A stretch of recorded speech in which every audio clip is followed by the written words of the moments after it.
A string of recent violence in Israel has led some people to observe that perhaps a third intifada is underway. Now we ask this and we bring this up with Philippe and Wes as we try to explain what's happening in Israel and put it in context of what has happened in the past. Obviously, a third intifada would indicate a lot of violence that nobody wants to see take place there. But what exactly is unfolding here in the last couple of weeks that has led to this recent violence? So it's a good question you're asking. I don't know. I think we 1 minute to more than the last couple of weeks, because what you see on the news is like jumping into a movie late in the third act. Very quickly, the Temple Mount, which is a mountain in central Jerusalem, is holy to Jews. It's the holiest place to Jews. It's holy to Christians because that's where the Jewish temple where Jesus preached, and it's the third holiest site in Islam. So as you can imagine, there's a lot of tension. Christians and Jews are allowed to visit, but they're not allowed to pray there. And in recent weeks, you've had more and more Jews going up to the Mount, partially because they're being encouraged to by certain groups, partially because it's the Jewish holidays. And you've had groups of Muslim activists harassing them. Physically spitting on them, screaming at them, etc. The videos are available online. So there's large groups of people interacting with one another and sort of in a tense way. There's a lot of friction. So the Supreme Court of Israel got involved, and the Defense Ministry of Israel got involved and decided to remove these people who were harassing Jewish and Christian visitors. There's even been congressmen who've been harassed going up to the Mount. That decision to remove these people who were harassing the visitors was interpreted and framed by Palestinian leaders as a threat to the Aqsa Mosque, the mosque itself. And this is something that's happened many, many times in history, and every time this happens, it turns into violence. The last time there was an intifada, it was Ariel Sharon deciding to visit there, and that was seen as some sort of provocation, and a lot of people came out in protest, started throwing stones, and this is what began the second intifada. And we have a similar situation now. On the day of Rosh Hashanah, in response to what I was talking about, young Palestinian men amassed thousands of rocks and firecrackers or small explosives to attack the Jewish worshippers below on the Western Wall. So the Israeli police found out about this and came into the Mount and came into the mosque to take away these weapons. And that was again seen as a provocation. And the same night you had a terrorist attack. Then there was another terrorist attack where 2 Israeli parents were killed in front of their 4 children on the roads, and that led the Israeli right to want some action. And so the tension is increasing now, and it could explode at any moment. That one happened in the West Bank, and so more troops poured into the West Bank now, and so it's more militarized at this time. Portions of the old city of Jerusalem have been restricted, and so it's a really tense situation. Some people are saying it's already underway. Wes, what is your observation? Well, I mean, look, assuming that for the leadership, at least, of the Palestinian Authority and Gaza Strip, they don't honestly believe the Israelis are about to knock down the mosque or change stuff in the mosque. So why is this coming up now, and whose interest does it serve, and why have they kind of tactically and strategically decided to use the mosque as the flashpoint? I think it's an excellent, excellent point. It's not made often enough. There's local politics. There was a lot of talk of Palestinian corruption recently. The Palestinian Authority has received, according to some counts, $31 billion in aid. That's more than the Marshall Plan. They haven't done anything with it. They've rejected peace offers. Hamas is losing relevancy because Egypt is cutting it off. There's all these dynamics, and the mosque saying that it's going to be destroyed is a rallying cry. It's something that instinctively makes people emotionally want to defend it among the Palestinians. It's been used since the 1920s as a way to gather the people, rally them up. And you've had a bunch of murders of Israeli families because of that. I mean, the people who perpetrated mentioned that was the cause. And the response is always going to be military to these things, which is going to, in turn, fuel the situation. But what has happened now is that we have, in the course of 24 hours, 2 teenagers, young teenagers, Palestinians, shot by Israeli troops out in the streets in the middle of protests. Some say they were throwing stones, some say they weren't. The question is throwing a stone, does it equal getting shot by the Israeli forces? I guess it depends who you're throwing it at and when. I don't recommend you go take a stone and start throwing it on cars on La Cienega.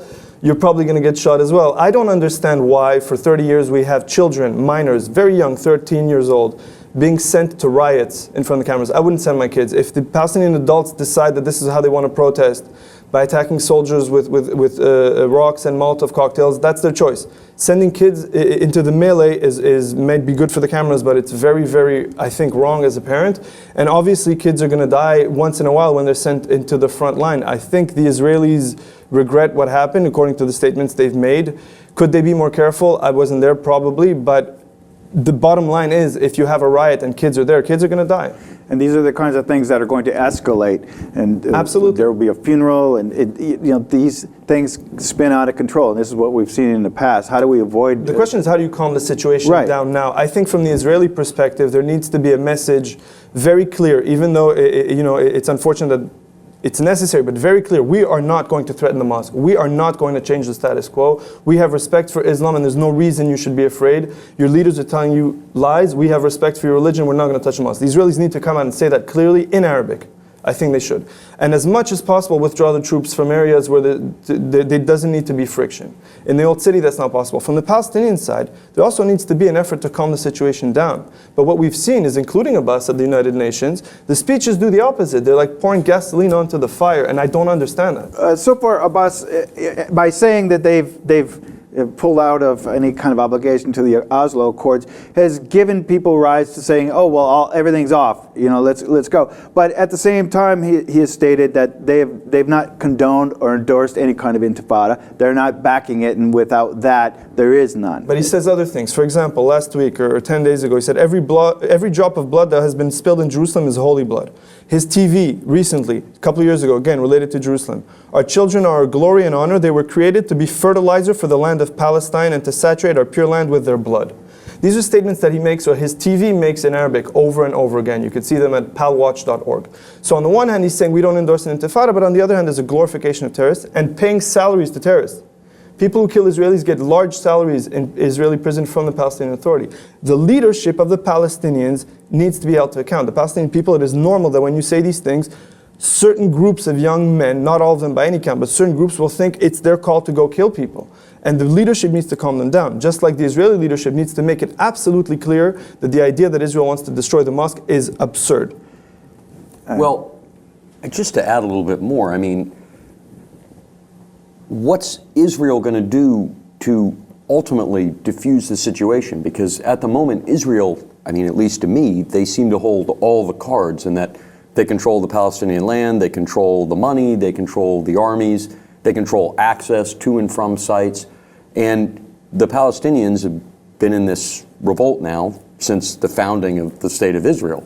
So what's the end game at this point?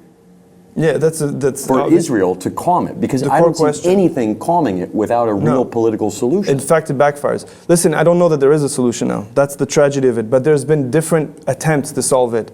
There was the Oslo Accords, which was to create a Palestinian, eventually it became independence, and then to create a Palestinian state. And offering sovereignty to the Palestinians over the Temple Mount, or a large part of that area, or the part that's relevant to Islam. The Palestinians rejected those offers 3 times. And then you had an intifada. Right after Arafat rejected those deals in 2000, 2001, there was an intifada. The Israelis said, fine, they don't want a peace deal with us, we're going to do unilateral withdrawal. So Ariel Sharon and Israel withdrew unilaterally from Gaza, thinking we'll just give them the land and hopefully that won't lead to violence. There was a rain of rockets that came. And the plan was to do that with the West Bank too, but after it failed in Gaza, it didn't happen. So now that you've come to a standstill. The Israeli government now is not at all the kind of government you need to make peace, because it's a government that's born out of frustration. It's a right-wing government that's born out of rejection of the ideas that you withdraw for peace. And the Israeli policy under Benjamin Netanyahu has been also to let certain settlements grow, which is seen as a total affront to the idea of Oslo. So that also doesn't help. But fundamentally, I believe the core problem is that the Palestinian leadership of the PA has no incentive to make peace. If it makes peace, the next state's going to be taken over by Hamas, as happened in Gaza. The minute the Israelis withdrew, Hamas took over. Mahmoud Abbas doesn't want that. Right now he's getting money, he's getting world sympathy, he's getting a lot of symbolic victories, and he seems to think that's enough for the time being. We heard from spokespersons from both sides of this, and Saeb Erekat, the Palestinian peace negotiator, said this: these events are reminiscent of September 2000. Experience shows us that Israel cannot prevent Palestinian freedom by forceful measures. Where Israel Foreign Minister spokesman Martin Schaefer said this: what possibly awaits us here is something like a new intifada. This can't be in anyone's interest. It can't be something anyone in Israel wants, or which any responsible Palestinian politician wants. And let's hope I think the key word is responsible. Let's hope that this violence doesn't continue to escalate. We, of course, will continue to update. Thanks for your contributions. Thanks for subscribing to Lip TV.